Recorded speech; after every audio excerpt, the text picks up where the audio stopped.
আসসালামু আলাইকুম। আপনি কি শোল মাছ চাষ নিয়ে চিন্তিত? আপনি কি চাষে নতুন না পুরাতন এবং শোল মাছ চাষ করে লস খাচ্ছেন? তাহলে আপনাদের জন্য এই ভিডিওটি। তো ভিয়েতনামি শোল মাছের সাথে আপনি অন্য আর কি মাছ চাষ করতে পারবেন? অথবা আপনি লক্ষ্য করবেন যে ট্যাংরা, গুলশা এবং শিং, মাগুর এই 4টা পদের মধ্যে এবং ওই টাইগার জাতের মনোসেক্স তেলাপিয়া এই 5টা পদের মধ্যে আপনি ভিয়েতনামি শোল মাছের পোনা 3 থেকে 4 ইঞ্চি সাইজের ভিডিওতে লক্ষ্য করতেছেন। এই পোনাগুলো প্রতি শতাংশে 50 থেকে 100 পিস দিতে পারবেন। তো 3 থেকে 4 মাসের ভিতর এই মাছের পোনাগুলো আপনারা 2টা থেকে 3টা কেজি বানিয়ে বাজারে বিক্রি করতে পারবেন।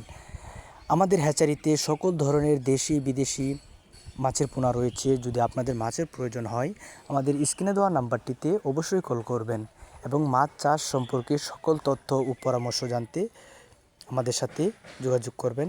দেখে শুনে মাছের পোনা কিনে নিন এবং অর্ডার করলেই আমরা 64 জেলার যে কোনো স্থানে হোম ডেলিভারি দিয়ে থাকি। ভিডিওটি ভালো লাগলে আমাদের চ্যানেলটিকে সাবস্ক্রাইব করে দেবেন। ধন্যবাদ।